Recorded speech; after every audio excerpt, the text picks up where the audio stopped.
Bandwidth for all shows on the Aussie Tech Heads network is supplied by Aussie Tech Heads Web Hosting. For a fast, affordable and reliable Australian server with fantastic support, contact Aussie Tech Heads Web Hosting at aussietechheads.com.au. Aussie Tech Heads, Australia's best hosting service.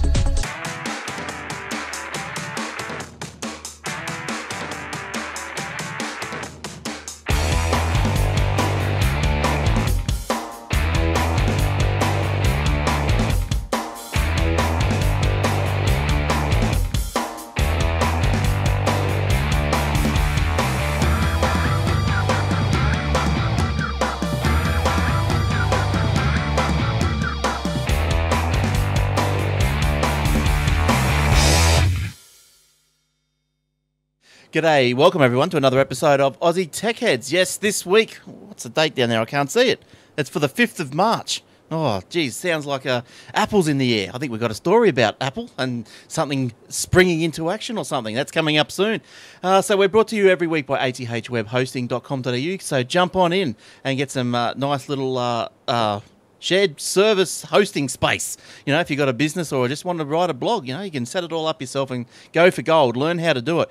As a matter of fact, I found there's some Udemy courses. There was one today, the Ultimate Web Development course or something, from $200 down to $19. You can get some really good courses if you just have a look there. And the course that I looked at, went for there was something like 73 videos of how to, went through PHP and MySQL and all the good stuff. So yeah, jump into some of that for $19. You can't go wrong. Watch the videos and learn on your iPad. It's great. And also thanks to scopeiteducation.com.au for their wonderful support of both the shows, Aussie Tech Heads and Aussie Mac Zone.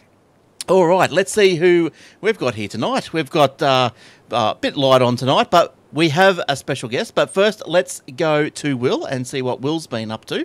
Hello, William. Hey, mate. How you doing? Not too bad.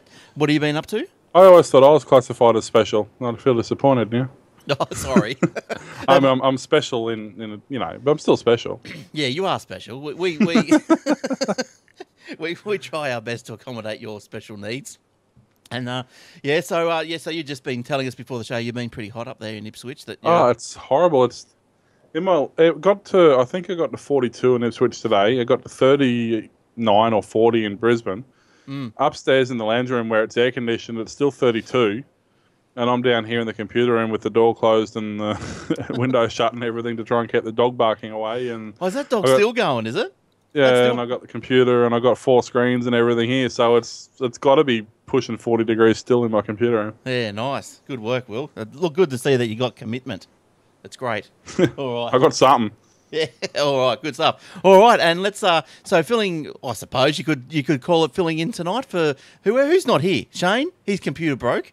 Eric, he's can't make it, and Jason, he's working. So filling in, I rang up this next person and said, "Hey, do you want to fill in?" His name's Rennie, and he said yes. Hello, Rennie. How you doing? Good evening, gentlemen.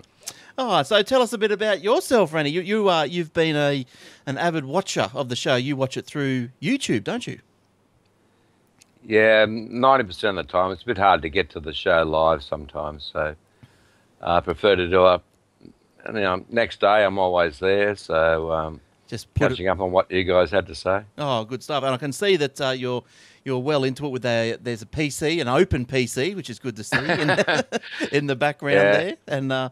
A bunch of other junk, a printer or a fax or something there. So you're well into it. Good stuff. Yeah, there's a couple of printers back there, and and a good chair too. Look at that chair. It looks like the command control chair. That's beautiful, isn't it? The little headrest. Like yes. Yeah. Warp 1 engaged. That's the way. And so tell us, you're a Mac or PC person? Seriously, PC. Yeah, and what? What about like your mobile devices? All Apple. Yeah, same here. Yeah, I'm the same. I've got the PC for desktop and laptops, and yeah, I think just Apple just kills it in the other space. But better not say that too loud because William's there just spitting out a drink. I'll tell you you're wrong, but you already know because you use the product. So yeah. Oh, we had a. You must know how wrong you are. Yeah. But yeah, so Apple's mobile Apple's the way to go. All right. Now we got all that out of the way. Now look, I'm I gonna eat apples for lunch, and I mean I actually do eat apples for lunch. So you know, I've got a Chromecast. Do you have TV things, Rennie? Yeah, I got a Chromecast and You don't have the Apple TV? no. Yeah, that's not too bad. I got one of those, and just to test it out, that works all right. Now, Will, someone sent me an email through the week about something you said about Chromecasts, because because I think we had a discussion the other week about them, and they were saying, I think we were saying that how they streamed, whether they streamed through the phone or they connected directly to the internet. yep. Yeah, so I think you were sort of going down the path that they were connecting through the phone. It depends on what applications and what you're doing. Yeah, it depends on how it connects. Yes, yeah, because I think so pretty much if you're using Plesk or something, you could start your stream going from your computer. Microphone has been muted, Glenn. I cannot hear a word you're saying. Mine's being muted. No, it's come good. You just about 10 seconds. You disappeared completely. Oh, sorry about that. You just didn't want to hear the bag, and I give you. Yeah, there's that. No. I'm used to that. So no, there was so if you're streaming something from your server with Plesk, then it doesn't stream through the phone once it started. The Chromecast takes over. Yeah, takes over. Yep, that's right. Cool. I just wanted to get that straight because I think there was some confusion out there. Yeah, I mean that's what I said. It depends on which particular combination of things you're using. Like if you're, for example, coming off a web page off your PC, then once you flick it across the Chromecast, it will start displaying what's on your web page. But once it actually loads that page and buffers it, it'll continue from the Chromecast. But from your phone, for example, because you can play media off your hard drive or off your phone to the device, then if you're playing it from your phone and flick a video from your phone across to the Chromecast, it'll continue playing on your phone. So it'll use your phone for the processing and just use the data transfer across the Wi-Fi. So it depends entirely on what you're doing with it. Yep, cool. All right, now let's get into some stories, shall we? Look, I've got one. I'll kick off with one. I'm just going to look. I'm trying to give video guys the pictures this week. I'm going to try my hardest. I did save all the pictures, so we're going to see how this works. All right, so Ford. That's a strange name to come up in a show like this, isn't it? So they're showing off smart e-bikes. Now, these look pretty cool. There's these little things here. This is what they look like. Cool or sad. They've got no spokes. What do they call them? Tufts or something. They got the hard plastic things as spokes. But anyway, all eyes are on the self-driving and semi-autonomous cars, but Ford has revealed a new type of smart vehicle at this World Congress in Barcelona. Now, this is called the Modi bike. So there are two versions of the bike, the Modi Me, and that's for urban commuters, and the Modi Pro, and that's for the urban commercial viewers. Now, do I have another picture? I think I might have another one. That's another one. Now, there are two primary differences. Oh, you can see that's a chick magnet waiting to have on that one. That is. Look how high that seat is, Will. Hey? Perfect. Look at that. Isn't that a beauty? What you failed to mention is that's just one. They come in pairs and you wear them on your feet. A little bit crazy. I like how they got them in front of the car, though. But two primary differences between the Modi Me and the Modi Pro. The first is the Modi Pro has a rack on the back. Oh, great selling point. Which one was that? That was the one with the rack on the back. Hello. Well, that's not the Modi. No, that'd be the Modi Pro. It's like a little post office bike. Maybe that's how they can save some money. Send Courier the posties bike out on that. Yeah. Now the second is that where did I start from? The primary difference, the back. The second is that the Me can be folded up and taken on public transport, whereas the Pro can be stowed in commercial vehicles. So that's the one that folds up, I'd say. Now, both come with a 200-watt motor and a 9... Okay, so they're both illegal in Australia. That's a good start. Why is that? We're only allowed to run up to 160 watts or something in Australia. Okay, and what about a 9 milliamp battery? Is that milliamps? Is that how amp hour? Yeah, is that good? Well, that means it'll run for probably, I don't know, I'm guessing, like maybe half hour. Now, you can get one of these little beasts up to 15 miles per hour, apparently, without excessive effort. That's good. So, what's that, 25 Ks? So, that's, I mean, if you're just scooting around town, that's all right. Now, both the Pro and the Mi are kitted out with a rear-facing ultrasonic sensor, similar to that seen on the connected cars. Now, the good thing about these little bikes, I suppose, is they come with an app. And so you can put like your Google Maps and whatever into it or something similar. And then as you've got this on your back or something, and it must Bluetooth to the bike somehow. And then when it says to turn right, because you know, obviously you're not going to be looking at the phone while you're cycling. That'd be dangerous. So what happens is that the handlebars will vibrate like left or vibrate right. Things like Which works perfectly when you're driving over cobblestones and brickwork and, I don't know, Australian roads in general. It'd be fine. You'd never tell it. Well, you just look for the badness in everything. It's great. It's great. But they must... Well, how about then the version that you want? Will the seat goes up or down or swings from side to side? Depends whether... That just depends if I'm sitting on it or standing on the pedals. It doesn't matter. The seat does that anyway. Actually, I have to clarify.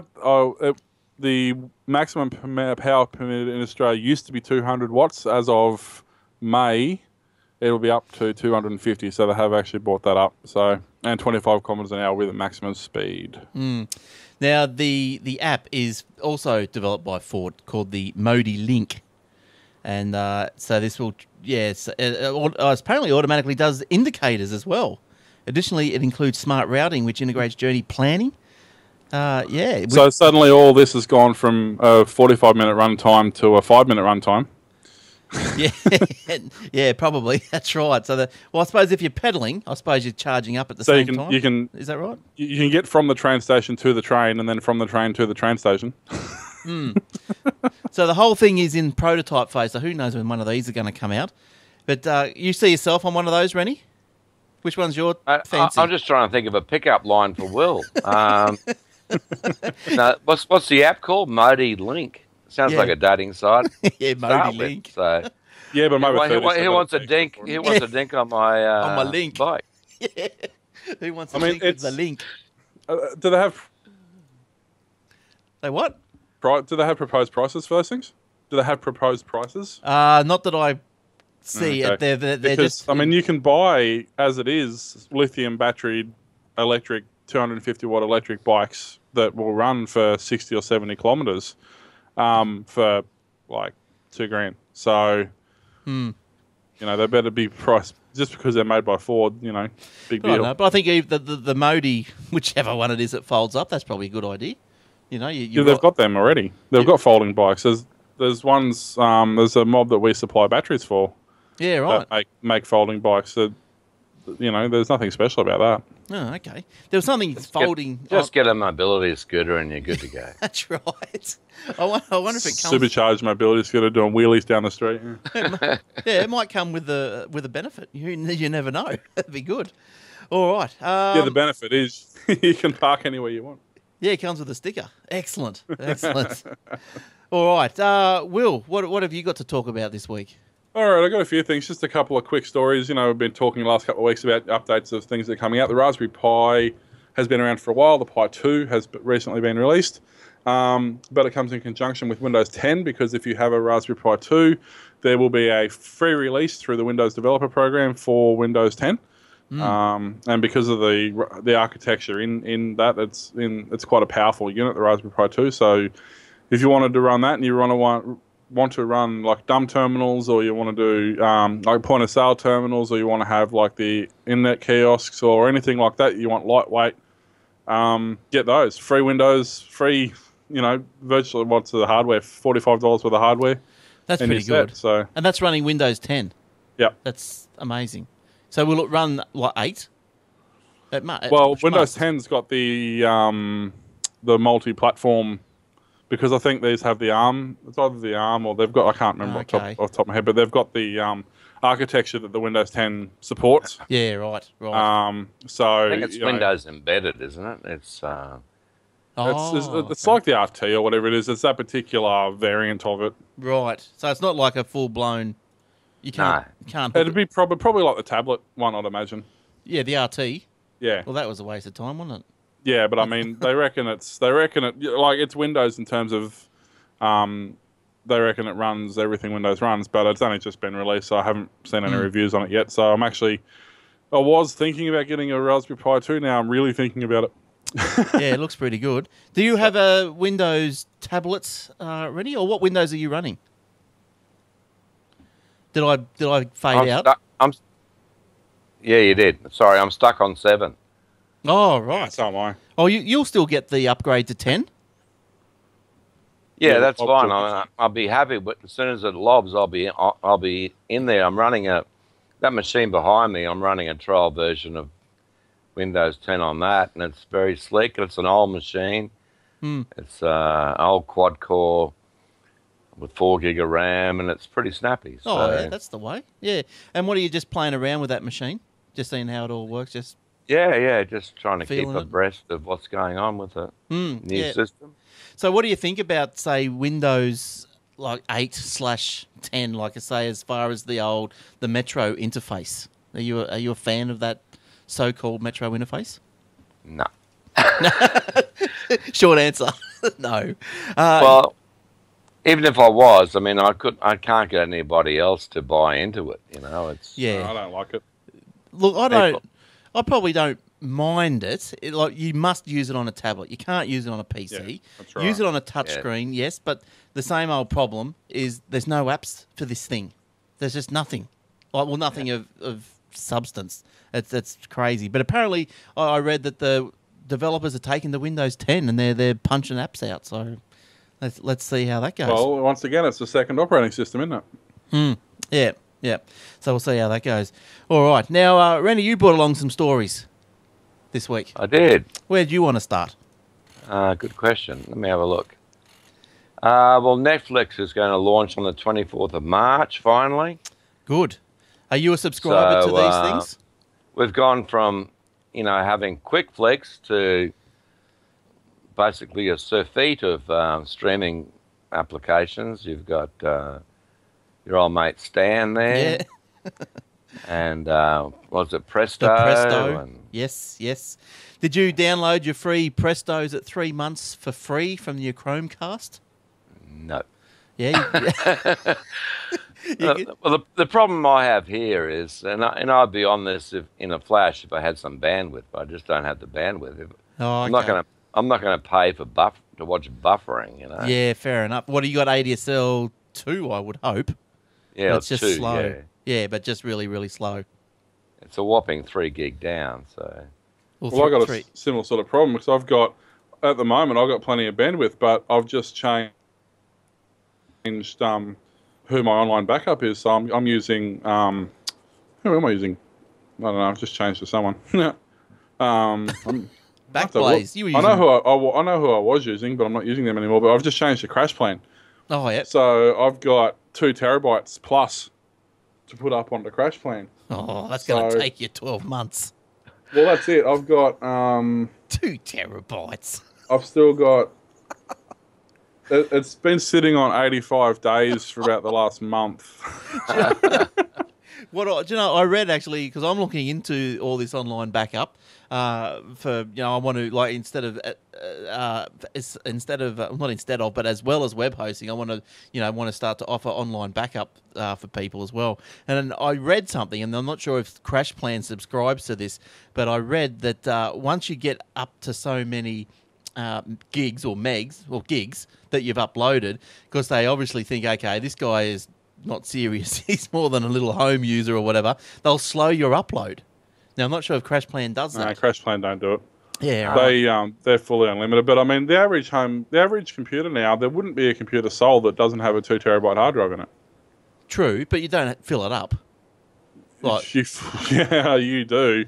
The amount of hard drives I see that are 6 months old and they're full. Yeah, but full of what? Just crap. But the problem is, it's going to be backed up. Because if you've got an online backup and you're backing up your hard drive, it's going to be backed up. Yeah, and another thing that some of them do, and this is only what I've read. I don't know which ones do what, but another thing that they do is that if you are uploading your music, they'll know if that track by its digital signature or whatever already exists on their server somewhere, and they won't upload it again. They'll point to it. So I'm not sure if that's quite right, but it must be like their digital signature must be for like a good chunk of the song, mustn't it? Otherwise, you don't want to be. It probably would be different if you sung along over. Well, it would be different if you've purchased a song that's got if it's got the downloadable, the copy. What do they call it? The DRM. DRM. Yeah. So yeah. Look, I'm not sure how that worked. It was just that some of them. That's part of the reason I went to these guys, the Crash Plan, because I was using Backblaze, but then they started making everything encrypted, and you couldn't access the files online. Like if you need to do a restore, you could only restore the whole lot. Yeah. Okay. You couldn't do a selective restore. Right. Which means that not only did I have to, I had to uninitiate the old computer, reinitiate the new one, do a forced restore of everything that's on that backup, and then it would delete it off the server so I could upload it again. Yeah. I'm like, well, hang on a minute, that's not right. Yeah, that's a bit crazy. But I've been using Crash Plan for about 3 years now, and I've actually done some restores from it. Yeah. Even with my crappy connection, yes, it takes a while to upload, but I'm only backing up, photos and yeah. I mean, I've got. See, the thing is with it too, it allows you to do one friend computer. Like the basic plan I've got, it lets me do my obviously unlimited drives internally on my computer. It recognises another computer on my network. Or my NAS or an external hard drive. It will let me do a friend's computer remotely somewhere else. Yeah. So it'll let me do up to 4. So it'll let me do my computer, a friend's computer, another computer on my network or my NAS, and a folder, which is another way of saying an external hard drive. And how so I can do all these different things on the basic plan. And what does that cost you? About $7 a month? Oh, not even. I think I'm paying, because I bought the first 12 months outright, I think it was $3 a month or something. Yeah, that's pretty good. I remember, Rennie, when I first joined the Crash Plan, I've been with them probably nearly 4 years. I think I must be up pretty soon. And I think I got the 4 years for about $115. It was, massively cheap. Yeah, they had one of those Black Friday sales that got me. Yep. Yeah, I think I got it for $13 or something. Yeah, for a year. That's all right. Yeah, they've only got to get you for the first year because I know after that they'll keep you. Yeah, exactly. You're sucked in. Yeah, exactly. What are you going to do? Just say, oh, no, I want to spend another year uploading everything to someone else. Especially when it takes you 4 or 5 months to upload it all in the first place. Yeah. Sorry, Rennie, what was that?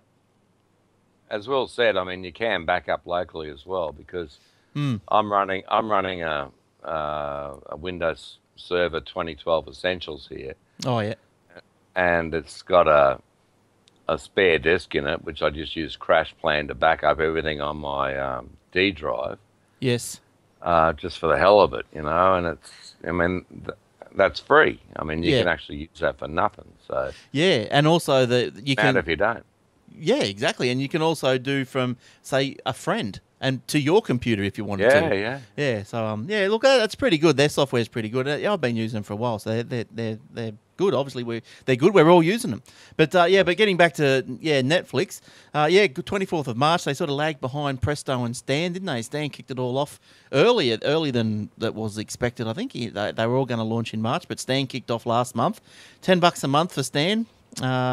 Look, I signed up to see what it was all about. Missed the damn 30-day free cut-off, and they got $10 out of me. But I'll set myself a reminder for next month. But Presto, I think I've mentioned that they don't have an iPhone app.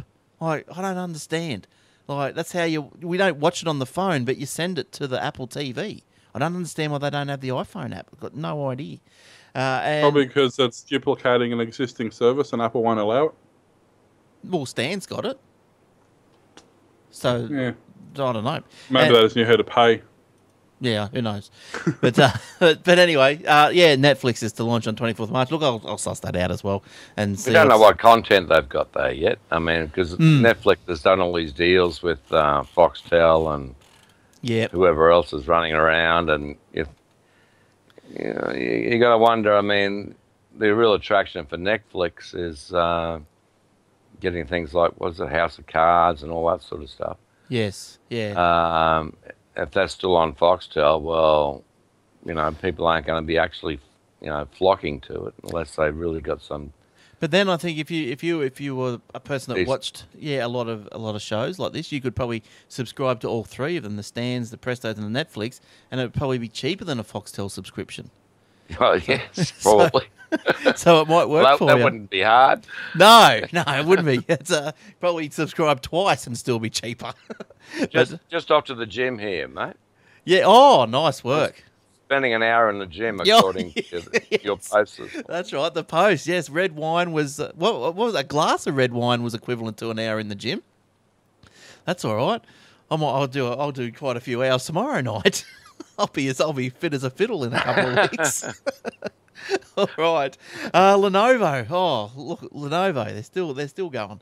But I think Rennie's got something to say about them in a second. But they're debuting a $149 US Windows tablet. But still, I don't know why. There's no apps for it. But anyway, so maybe they're anticipating these apps. But you could get this. You can get these Windows tablets. They've launched 3 actually. 1 Windows, 2 Androids. A 10-inch Android, an 18-inch Android, and this Windows thing. Look, I won't go through all the specs of it. It's all in the show notes if you want to go and have a look at it. The Android ones, one of them will run Jelly Bean, one of them doesn't. So you got to watch what one you're picking up there. What's the latest, Will, these days? Jelly Bean or is there something else? Lamington I or something? can't remember at the moment. There will be the colours and I have to look it up all the time. It's always changing. So the Androids will be less than 200. The 8-inch one will be less than 129. So that's not bad. The Mix 300 was the Windows 8.1, runs on an Intel Atom processor, has up to 64 gig of storage. So it has all the normal things, micro SD, Wi-Fi, Bluetooth, 2 cameras. Lenovo also said that the iPad Mix has a long battery life, but no specs on exactly how long. Blah, blah, blah. And Well, that's interesting because the Nokia has just released a 7.9-inch tablet called the N1. And it's the N1, which is what their failed phone was called. And it's, for the base model, is $249. Yeah, that's getting pretty cheap, isn't it? And all those models, come with Superfish pre-installed. Excellent work. So now, what were you talking about, Lenovo, Rennie? You had something to do with Lenovo, didn't you? Where are you going? Yeah, I was just going to, talk about just crapware in general on new PCs and whatnot. I mean, I had to buy a laptop for a family friend the other day and got it home and had a look at it. And actually, before I even got it home, I said, I suppose this comes preloaded with lots of crapware. Yeah. And the guy said, yeah, we can get rid of it for $90. Oh, and I thought, well, no, I'm not falling into that little trap, thank you. This is a $500 computer, Yeah. And I mean, it was quite okay, there's nothing wrong with it, but $90 to clean it up, I thought I can do that for nothing, Yeah, exactly. But I suppose some people can't, can they? And they just have to do it. But yeah, like, I don't know. I think Lenovo, they've got a class action against them now, haven't they, about all this Superfish business? I think we spoke about the Superfish over the last couple of shows, which is basically a virus that they was installing onto the computers so they could grab data from it, like what you're browsing and all this sort of stuff, to eventually go back to, I don't know, some company that would serve you up ads. They break HTTPS, and that's right, yes. direct you to other ad sites that they make money out of, and, which is totally hackable. So they got caught out big time, and they sort of pulled their horns in a bit and said, we're not going to launch with so much crapware next time, They're still going to put it on. If you buy a ThinkPad or something, you don't get it. But, well, I just hope others like HP and Asus, take a leaf out of their book. Well, I got a... I can't remember what I bought. Asus, I think. The first one I bought was a HP, which I ended up taking back because it was nothing like the specs even said it was, but it was so full of crapware it wasn't even funny.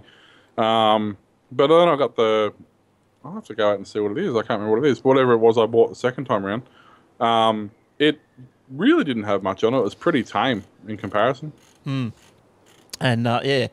because I've bought not a few, but a couple of laptops. But I always find the ones that I go out and service, all of them have got this McAfee virus protector thing on it. It's never ever used. Like, it's just dead or it's. It is. A lot of computers I've done. They go, "Oh, what are you running?" They said, "Oh, Norton or McAfee." I said, "Why are you running that?" "Oh, because it come with the computer." I'm like, "Well, what happened after the 30 days. Oh, I had to buy it. Yeah. I'm like, Yeah. That's why? Well, that's what they. Yeah. Well, people don't know, but like, you gotta, it's good to buy one of them. I bought that Malware Bytes. I think I bought that was pretty good. I No, subscribed. if you're going to buy one, that's the one to buy. Yeah, that's pretty good. All right, let's see what else has been going on. Oh, did anyone see the Four Corners last Monday night, something like that, last week?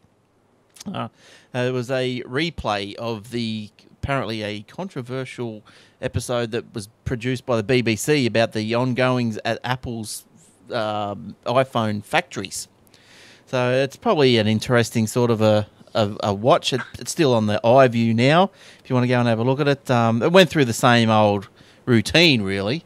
About the workers are overworked, they're falling asleep on the job, and blah blah blah, jumping out windows and all this sort of stuff. They're signing to work a 16-hour shift and all this sort of stuff, and they're not supposed to be working more than 60 hours a week, which I find is quite a big amount anyway, isn't it? What's the normal working week? For 48? So that's another 12. That's another, say, 2 days. That's pretty big. But anyway, Apple has written back to the BBC and also to the ABC because they rebroadcast it over here and basically said, they don't agree with it. And look, I think Apple has tried to do the right thing. They've tried to implement some changes over the time, and who's to know when this program was actually, recorded. So you don't know all these little things, but. Yeah, I think Apple's going all right. One of the guys in one of the statements that came through from Apple, the guy goes, "Look, if you've got evidence of people falling asleep on the factory line, let me know because that would hold up the processing plant. If someone's got their head on the conveyor belt or something." But Apple is reported to make a profit of $248 on every phone sold, and Pegatron, which makes the phone, apparently spends $5 to produce each device. So, yeah, bit of a markup there, if that's true. Yeah, that sounds about right. Yeah. You got any thoughts on that one, Rennie? Is that what's going on over there, or it's a bit of a storm in a teacup trying to bring the tall poppy down? Well, the irony is that I don't think Apple's going to be can do much about, Chinese labour laws. Yeah. Well, nor should we expect them to. Yeah. There's a reason why they don't make phones in Australia, and it's because we don't allow that sort of stuff. So. Oh, we don't? Yeah, I thought it might have just been an economic thing. But is it like we don't allow it for some reason? Well, yeah, you want to work 60 hours a week in Australia, unless you're an executive. You're going to get paid overtime and everything else, and the price will go through the roof. So. Yeah, that's right. Well, I know. Yeah. We've got a small business owner. Yes. Yeah, well, that's more the point, yeah. What's 60 hours? Nothing. All right. What are you groaning for, Will? No, that's what I was about to say. I said it's not supposed to happen. Oh, no, but it does, yeah. Well, it's the only way to get people that do we, as a country, we have one of the highest unpaid overtime rates in the world. The average in person does something like 12 hours a week extra unpaid overtime. Yeah, that's probably about right. So I remember when I used to work for the bank, it was all just general knowledge, all just general consensus that you just didn't claim overtime. You just didn't do it, and if you stayed there for however long, well, it's what you do to get ahead. Yeah. See, I don't work that way. I never have. You want me to be employed by you from 8 till 5? I will work for you from 5 till 8 till 5 past 5. That's that simple. If you want me to work longer, you pay me more, and if you don't pay me more, I go home. Yeah, I always used to try and get ahead, but that's and my bosses have eventually figured out that that's the way I am, and they either deal with it or they don't. And if they don't, I go and work somewhere else. It doesn't faze me. But if you had a career progression plan in a company, you'd probably have a different outlook, would you? Nope. Well, I wouldn't, because you have hired me to do the job that you've employed me to do between those hours. Yeah. But then if I'm not working, if you need me to be there an hour early and an hour after, well, then obviously you've done something wrong, and you either need to pay me for those extra hours I'm there, or you do the work for me, because that was not part of the original agreement. The agreement that I signed when I started working from you was 8 till 5. Or maybe you weren't efficient enough in those 8 hours. a lot of the places I've worked at, they want you to go in early so you can set up the shop, you can open up, you can count the till, you can do all that sort of stuff. Well, in that case, you're not hiring me from 8, you're hiring me at 7. So you either want me to start at 7 and get all that stuff done before I start, or you want me to start at 8 and open the doors at 9. It's your choice. I don't care which 8 it is, but I'm not working and I'm not doing extra hours and not getting paid for it. Yes, well, that's fair enough. You want to get paid for what you do. All right, continue on with a story, Will, if you got one. Just a quick one. This was actually whilst the show was happening. I just received this email from, I think it was from Google Mail at hotmail.com, I think is where it come from. And so it's legit. Oh, yeah. And it basically says that Microsoft/Google promo is pleased to notify you that your email account has been selected to receive the sum of, that's a lot of zeros, 1.5 million and an Apple MacBook Pro laptop. There's the cherry on top. Yes, nice. By Google Lottery in conjunction with the Microsoft Outlook and Wow, really? Hang on. I can't read this properly. By Gmail Lottery. That's a tech salad you got right there. He can't read it. He's too excited. Keep going. Gmail Lottery in conjunction with the Microsoft Outlook Window 8. We collect all the Gmail addresses of the people that are active among the people that subscribe to Gmail and various Microsoft Window users, because there's only one. We only select 5 people every year as our winners. Without the winner applying, we are congratulating you for being one of them. However, you'll need to fill in and submit the following information: your full name, your country, your mobile number, contact address, your occupation. Wow. Your identity's not going to be ripped out of you. And then you can send it back to them and win $1.5 million. Oh, forward that on to me. That'd be great. I'd love What I found really funny is even though this came from Google Mail at hotmail.com, it didn't go to my spam folder. It went into my inbox in Gmail. Oh, dear, oh, dear. What's wrong with the Gmail spam bots then? Well, normally I've never seen one slip through. This is the first one I've ever seen get through. Yeah, Gmail's which is interesting. But apparently that... Sorry, what? Yeah. Oh, I think we just got a little bit of a lag tonight. We do. It's horrible. But yeah, it's really normally really good. The filters generally are really good. I've never actually seen one slide through. But also, just on that note, what prompted me with that was also there's been a massive increase in the last week again of the scammers with the New South Wales Traffic Authority or tax office emails going around again. So yes. I don't need to tell our listeners because our listeners are far smarter than that, but please tell your friends that they're spam and don't click on them because you will get a virus and it will hurt a lot. And please tell your kids because they're always on the emails these days. My little girl's got an email. She brings it and says, "Oh, who's this bloke trying to contact me?" And you just don't know who these people are. And I say, "Oh, look, just block them," and I just block them for her. But there's heaps of ways you can. The kids are becoming so much more engrossed in technology today that they've got to know that there is some bad stuff out there, not to reply to everything.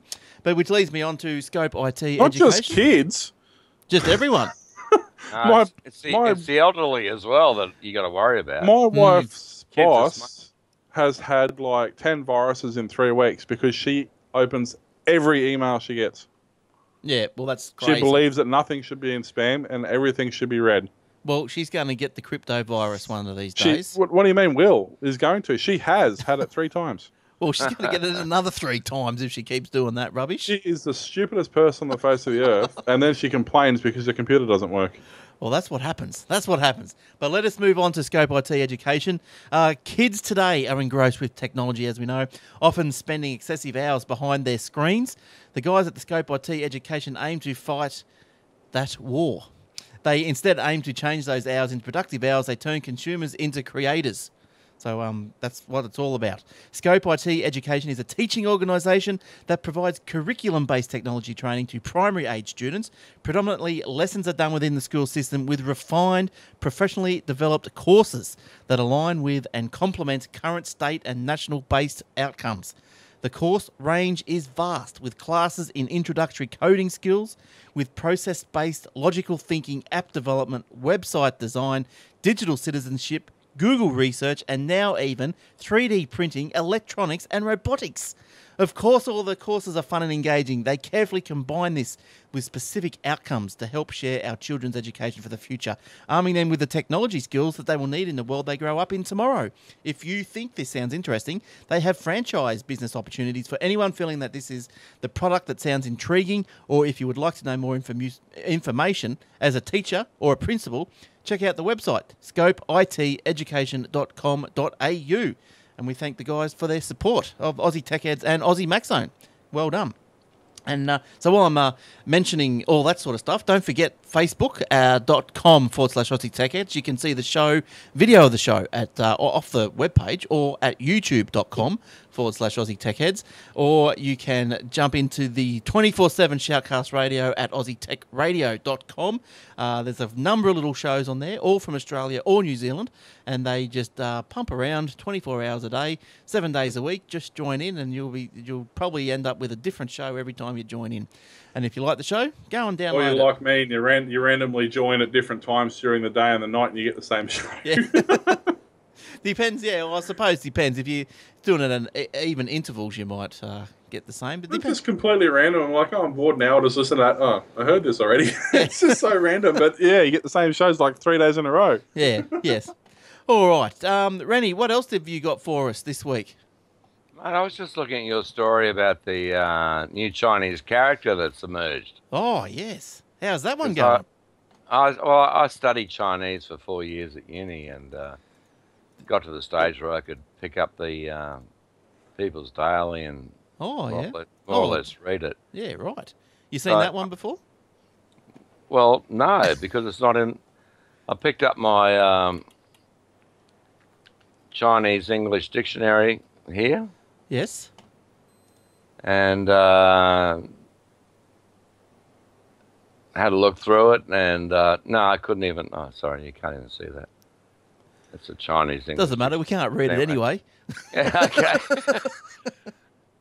But yeah. So let's stay with that one then for a second. Yeah. So this little character, it's been taken China by storm. No one apparently knows quite what it means. So someone's probably drunkenly doodled it, I suppose. The character. It's called, I don't know how you would pronounce it, but Duang or Duang, D-U-A-G. It is so new that it does not even exist in the Chinese dictionary. So there you go. Your dictionary is superseded already. But but it has already spread like wildfire in China, appearing more than 8 million times on Weibo, which is the some micro-blogging site. Wow, Weibo's still a thing. the problem I have with the whole thing is that there's a sentence in here that Duang seems to be an example of onomatopoeia. Yes. Which, as you know, is a phonetic word that sounds the same forward as backward. And the Chinese language is not phonetic. Yes. So, I don't know where that's going. But anyway. It's just weird. But apparently... Yeah, it's just weird. Someone's made it up, and so apparently it's everyone's duanging. And yeah, is it white or gold, or is it blue and black? I don't know. Yeah, that's right. So onomatopoeia it's a word that means what it sounds like. Yeah, sorry, that's right. Yeah, there's no perfect translation, but you could use it as an adjective to give emphasis to the word that follows. A kitten might be dwang cute, for example, or you might be very dwang confused. Dwang seems to be an example, of the onomatopoeia. Hang on, let's get the character back up so we can have a look at it. So apparently it seems to have all started with Jackie Chan back in 2004, featured in a shampoo commercial where he famously defended his sleek black hair using the rhythmical sounding dwang. Whatever that is. The word resurfaced again recently after Chan posted on his webpage. Thousands of users then began to flood Chan's Weibo page with comments coining the word in reference to his famous shampoo appearance. So yeah, dwang, duang, duang. It sounds like the chiffrons or something, doesn't it? Something like that. Duang, duang, duang. Whatever they are. All right. Okay. What else have you got, Rennie? Just a couple of things. For the That's probably more suited to old fart geeks, I suppose. But vinyl sales are up 120% year on year. Oh, of? Yeah, that's really cool. And Of what? well, anything. Just in general, vinyl sales. I mean, there's actually one of the few record pressing plants, I think there's only one left in Australia, and they've actually gone to 24-hour around-the-clock processing now. Yeah, right. Just to keep up. And if anyone's interesting, if anyone, who out there is interesting, that's the Jackie Chan. It's not Duang, it's Boang. It's nothing at so it's all, not even different. remotely close. So it is the chiffons. We knew it. It's actually, that's the name of the shampoo. Right. But yes. yeah, the vinyl sales, it's been going Burko. I can't believe a lot of bands now are actually only releasing vinyl. They'll release just a vinyl album now. Now, why is this, do you think? Are you a audiophile, Rennie? In a sense, but I'll tell you what, I don't miss vinyl.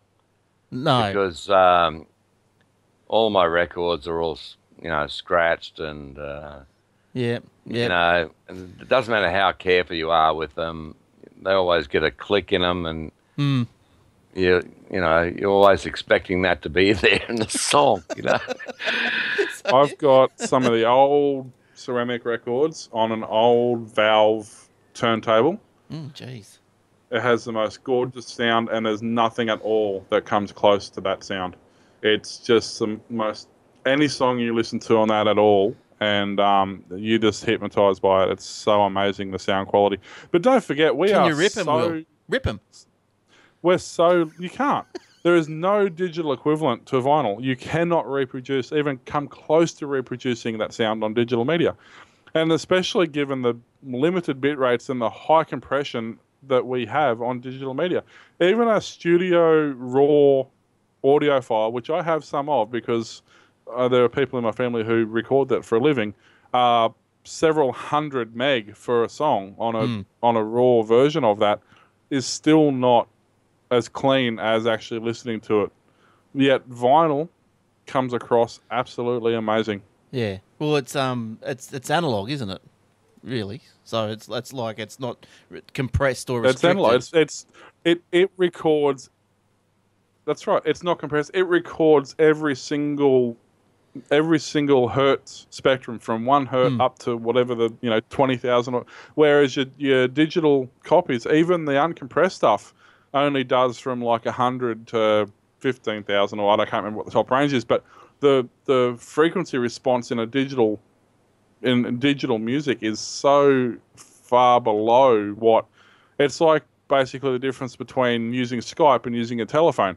Skype has a much broader response frequency, and usually the audio coming through Skype, if you have a decent connection, and Microsoft doesn't get in the way, is much cleaner than the same conversation heard over a phone, because the compression in a phone, even though it's only one single mono voice channel, but you multiply that by, a couple of hundred samples when you're putting music and effects over top of it, and the analog system is by far a better system. Because the whole idea with the MP3s is that, like, you take it from an analog, which has got that wide range of the hertz, as Will was saying, and so the MP3 dudes, when they created that, they go, okay, well, human ear can't hear from there on and can't hear from there on, so they discard that information. That makes the file instantly so small, and then they compress what's left even further. And it's not only that, but the thing is, you may not be able to hear that sound, but you can hear that it's not there. Yeah, and that's what it comes. I mean. The younger generations, the kids, who are probably 20 and below, they're quite happy to be listening to their phone while they're walking down the street on something they've recorded off the radio the day before. As long as it's sort of noise, they're happy to listen to that. But if you're a true audiophile and you really appreciate music, you listen to Beatles, you listen to Pink Floyd, you listen to any of those, you listen to them on record, and then you listen to them on CD, and you cannot stand there and tell me that the record is not far superior, especially through a good set of the good old-fashioned solid headphones. Yeah. Oh, yeah. No, it's good. And that's what it comes down to. I mean, yes, modern digital music is fine, but If you're an audio connoisseur, you would appreciate the vinyl, except if you're one of Rennie's with scratches and rubbish all over it. Yeah, but I mean, even I'll admit that vinyl has I'll call it peculiar sound. That it's very warm. Yeah. Yeah. I mean, the thing is, though, it's engrossing for sure. The later stuff, like the late 80s, early 90s, the record players were getting cheap. The records were pressed out of cheap materials. They weren't the quality of the earlier stuff where you had the proper valves and the reeds and the proper warm-up of the amplifiers and all that, where you had that humming in there before you even started the record up, and then you had that mechanical clunk of the arm as it drops onto the record with the that's the experience of listening to a record. You can't emulate that. Aren't photos coming back now as well, like developed photos? Yeah. Is that it's becoming a very proper film photos as opposed to printed digital photos. Yeah. Because once again, the quality and depth, it doesn't matter how good your camera is, it's a digital image. Yeah, it is nowhere near as... I mean, there's trickery you can do on a digital camera that you can't reproduce on a film camera. But once again, it's that warmness, it's that analog, that organic feel that you get with a proper camera that you don't get with a digital image. And even as things like everything's going to go full circle in it. You get all your magazines now on your iPad. Well, I've just subscribed to a paper one because I think a paper one's better because I can take it more places, screw it up, throw it around, and it's still I just open it up and it's there, it's on straight away. If you know what I mean. I mean, yes, I'm going back to paper. I'm going backwards. I've been about that. Like traveling, I spent a lot of time traveling when I was working in Melbourne. I'd spend an hour each way on the train a day, and a normal traditional newspaper wasn't necessarily beneficial because it was too big, too bulky, too awkward. But then you had things like the MX and stuff like that that were small, like 10-page, half-fold newspapers. They were nice and easy to use. You could get them out of the way, stuff like that. They were great. So, yeah, actual hard copy, I'm in two minds about that. I think there is a place for it, like a lot of... workshop manuals, for example, like I still use the actual hard copy workshop manuals to fix cars and things like that, because there's nothing like having that open your workbench with a screwdriver on the page that you're working from to keep it open, and all the grease stains on the most commonly used pages. So when you buy a car, you look through it and you go, so that's where the problem is. Stuff like that I still believe is far better to read on paper, and blueprints and schematics are far better on paper than on digital, but there's definitely... I think the bulk of the media we consume these days, digital is doing it justice. Like, there's no reason to have a paper version of a lot of it, I don't think. Well, that's right. But so are we still lagging, or are we sort of all... Yeah, it's horrible. Yeah, so sorry. If we can... We're nearly at the end, so I don't think it's not lagging too much for the recording, so that's not too bad. But let's go into the richest man in the world. Any surprises that it's Bill Gates again? This is the 16th time he's had this honour. He keeps giving money away, so I don't know how he keeps making so much. But I know. Because everything he gives away is a tax deduction. It might be, but anyway, so Forbes magazine has got him up there as number one again. Now he beat this Mexican businessman, Carlos Slim. Now Gates's net worth rose by just over $3 billion. It rose by $3 billion in the year to 13th of February to $79 billion. That'd be US, but $79 billion. That'd just be the interest, probably. A lot of money. He'd still be getting a massive dividend from Microsoft. I mean, he's everywhere. Have you seen the Aussie Tech Heads page lately? Oh, there he is. What's he doing down there? What page is that on? It's Aussie Tech Heads. Hey? You didn't know about this, did What you? have you done? There's a fantastic little web page called GeoCityizer. Right. And it turns modern web pages into what the old GeoCities pages used to look like. Right. So if you go there and put the Aussie Tech Heads one in, that's what you're going to come up with. Yeah, right. Oh, I thought I'd been hacked. Yeah, no, not again. Not again. So anyway, there's a record 1,826 billionaires in the world. Now, that's an increase of 181 in the past 12 months. Excellent. Gates has now been top of the list for 16 times over the last 21 years. There's also a new record of 46 billionaires under the age of 40. Damn, I didn't make it. Zuckerberg moves up 5 places to the rankings to number 16, worth about 33.4 billion. The youngest billionaire in the world is 24-year-old Ivan Spiegel, the co-founder of the Snapchat. Can you believe it? Snapchat. Yuck. Rennie, are you a Snapchat user?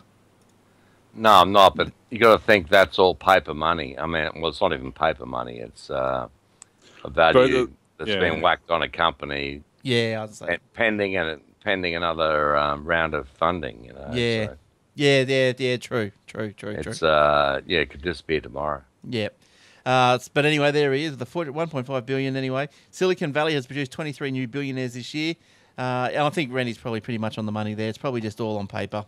If you go try to sell these things. Well, Snapchat was offered, $1 billion or something, weren't they? And he turned it down, reckons or was he offered less? I don't know. But anyway. So 2015 ranking, Bill Gates. And where do you go down to? So Microsoft. And next guy is Carlos Slim, who was into phones and construction. Phones and construction. That's too diverse, pretty... in Mexico. Yeah. Well, I suppose Isn't that like construction of playing cards and poker chips? Yeah. Warren Buffett. Oh, really? Still? Yeah. Amanica Ortega in fashion. Larry Ellison, Oracle. Charles Koch, industrialist. There's Walmart. Oracle, really? Wow. Yeah. Oracle must has disappeared from day-to-day sort of media, I guess. He's living on the memories. There's quite a few in there. So that's pretty good.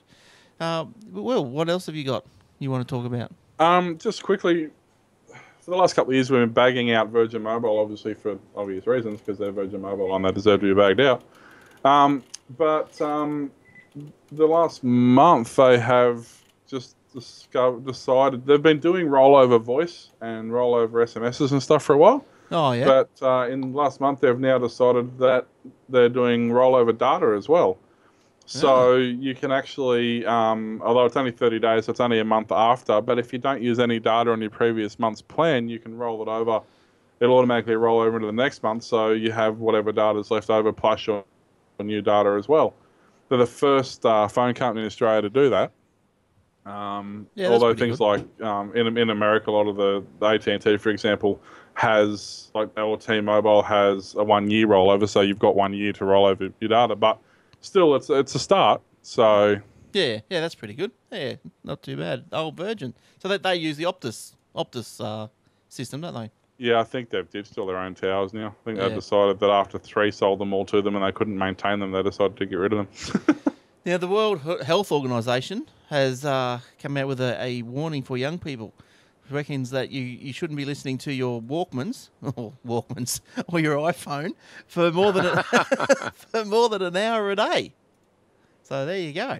It says listening to how? 1.1 billion teenagers and young adults are at risk of permanently damaging their hearing by listening too much, too loudly. Audio players, concerts, and bars were posing a serious threat. The figures show that 43 million people aged between 12 to 35 have hearing loss. Oh, that's no good. Oh, what did you say? Yeah, I went to Susie Quattro the other week. I had a bit of ear ringing. Oh, how was that? That would have been awesome. Oh, it went off. Went crazy. I've never seen anything like it. I so wanted to go and see that. Yeah, no, it was really good. It was probably by the end of it, five songs or whatever. From the end, there was not one person sitting down. It was just all just up and just going crazy. It was just a really, really good event, really good concert. So her last tour, which is a shame. I left it to the last one to go and see it. But anyway, now look, we talked about Chromecast and stuff before. Now, if you want it, you can get 3 months of the Australian personal computer for $3 a month. There you go. You just go to the Google Play Store and you'll be able to do that. Now, it's pretty strange because it says that the promotion runs from March the 2nd to the 16th, lasts for the first 3 months of the subscription. So, look, I went all the way up to purchase and I couldn't see anywhere where it said that you were only buying it for $1 for a month for 3 months. I don't know where their terms were, but I couldn't see it. But you want to be careful anyway, because it says after that, the regular price of $6.49 per issue from then onwards applies. But then again, I went $6.49. That's a bit rich, isn't it? You know, for a digital copy of a magazine. And so then I went to the APC site, looked how much it was to get delivered to my door, and it was only like $5.20 or something. And I don't understand it. So anyway, if you're interested in APC, go and have a look. It's $1 for 3 months. If you're going to do it, you might as well get that one. I didn't even know that's still around, Yeah, they're still hanging. to be honest. Yeah, I haven't even walked into a newsagent's for probably 12 months. Yeah, they're still hanging around. What else? Have you got anything else, Rennie? Let's have a look down here. What do you got? What do you got here? Just to finish up there, mate, I've got get your smart car now because they're going away. Yeah, where are they going? They flat. Out of Australia, put it that way. What does that mean? Well, believe it or not, they've been selling smart cars in Australia since 2005, I think. Right. And they've decided, since they've sold 200 or something this year, it's probably time that they moved on and got out of the market. Yeah, right. And the biggest problem is they're just too expensive for what they were. Yeah, That's what it comes down way to. overpriced. Yeah. Well, I suppose all these new things are. I was in Europe a few years ago, and they were quite popular because they could park end in. Yeah, okay. And which made sense in places like bloody Rome and Paris and stuff. Until someone decides that you're a bit too close and they just Hit you. go straight into your door and shunch up the road sideways. Yeah. Well, we used to park back in, I've didn't seen we? that happen. Yeah, we used to park rear to the curb. I don't know why they changed. You're not allowed to do New that South anymore. Wales front with forward in now. They what? Sorry, Will? It depends on where you are and what state you're in. New South Wales, a lot of the places still do rear in. Yeah, right. I didn't mind rear in. So, so it was good. It's the biggest problem with it is you've got holding up traffic. That's why they've stopped doing it. Yeah, right. Because you got like if you stop in the middle of the road and all the cars behind you have to stop, and then they've got to wait for you to back in, assuming they give you room to do that. Whereas with forward in, okay, you're going to hold up cars when you're backing out, but it's for a much shorter period of time. Yeah. Now, Rennie, you've got here. You wanted to discuss voice recognition. Are you a fan? You're discussing it because you like it, or you hate it? Well, what I was actually on about is because I really don't see some of these tech trends that are current at the moment taking off. Maybe they will for kids and whatever, and they'll probably tell us what we need to do in the future. But talking to inanimate objects, yeah, is A, a bit weird, and B, it's often fraught because they get the story wrong. You know, whatever you're trying to tell them to do. Well, it's funny you say that because I was on a website today, and you know how they have the instant chats. You know, you can chat to an operator or whatever. I hate that. Yeah, and so I got onto one. It's okay if they sit in the corner, but when they pop up in the middle of the screen and go, "Hey, we noticed you've been here for more than 5 seconds. You must need help." Yeah, well, this one popped up when I went to close the browser or whatever, and so it popped up, and I went, "Oh, okay. Well, I'll ask my questions, you know, because I might as well get it off my chest. I'll ask the questions."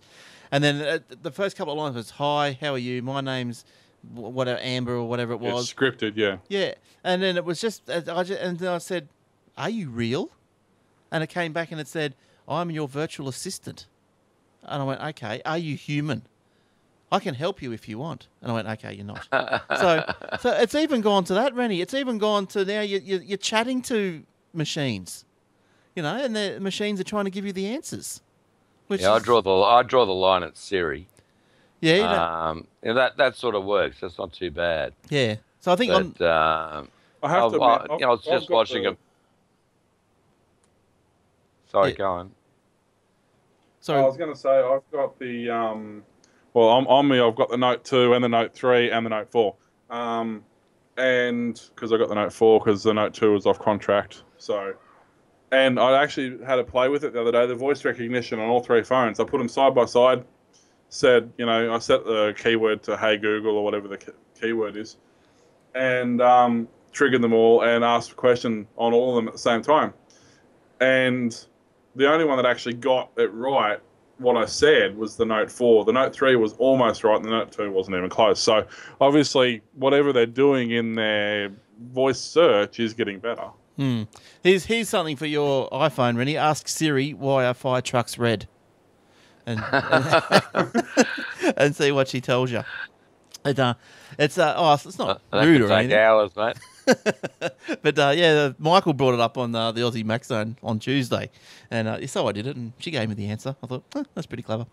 All right, look. Have you seen the thing going around on Facebook at the moment where you go into your comments thing and you just do, you bring up your keyboard so that you bring up your on-screen keyboard, and then you press the middle, autocorrect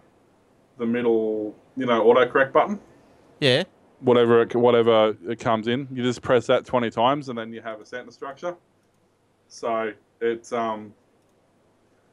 different on every phone. On this one, I did it earlier, and it just kept coming up saying "I am beautiful." On this one, That's why you kept that phone. On this one, it says "I'm a beautiful person, and I have a great day." Oh, see, that's why you can't get rid of them, Will. So yeah, but you read through the comments, the thing that's going around on Facebook, and some of them are hilarious. It's like, I have a duck that walks on water and his name's Fred, and stuff like this. Yeah, right. So what, you got to push the middle thing? Yeah, just the middle auto correct word. Autocorrect thing. Yeah. Okay. Cool. All right. Well, this is my last little story for this week. We better tell you about it. The Apple event, which is March 9. I didn't talk about this, did I? I might have quickly, but anyway, the March 9. So that's we'll talk about that. What happened on March 9 next week. It's called simply Spring Forward. Is the invitation? What's on the invitation? Which is, who would know what it means? Everyone likes to get into these little Apple slogans and invitations, but obviously the March the 9 is the day after or the day before daylight saving in the US. So time, watch, all this sort of stuff. Apple said the event will take place in San Francisco 10 a.m., which is around about, I think that's 5 a.m. in Sydney, 6 a.m. in Sydney, 5 a.m. up here in Queensland. So the company has said that its smartwatch wearable devices unveiled last year to much fanfare were on track to begin shipping in April. It will mark Apple's first new product since the iPad. How's that? 2010. Apple has previously indicated the entry price will be $349 US. That's getting up there. That's going to be like, what's that going to be? $349 US. If that's right, that's going to be close to $400 for a watch. Ouch. That's a lot. And that was another one. Something else you didn't like, isn't it, Rennie? Wearables. You're not a fan of the wearables? You think they're a passing fad? Hula hoops and yo-yos, mate. That's what that is. Yeah, could be. Look, I'm waiting for the Apple Watch to come out, see what it's all about. Look, I can't see myself dropping 400 on it. Yeah, I think you and I and a bunch of others are sort of standing by to see what Apple's actually got. It'd have to be something. And yeah, there'll be people, as second it's released, they'll be lining up around the block to go and get it. Oh yeah, that's no right. No doubt. Yeah. So if you want more on that, more on the anticipation of the Apple event, just download this week's Aussie Mac Zone because we spoke about it a bit more in depth down there. All right. Well, that brings us to the end of another week. Unless anyone else has got anything to get off their chest, Will, have a quick couple of things. So tell us. Just quickly. We all know that selfies are, the big thing at the moment. So, whoops, I missed the story. So, Lenovo's get on the act. They've created a selfie flash. It's a Bluetooth-triggered flash that plugs into the headphone jack to power it.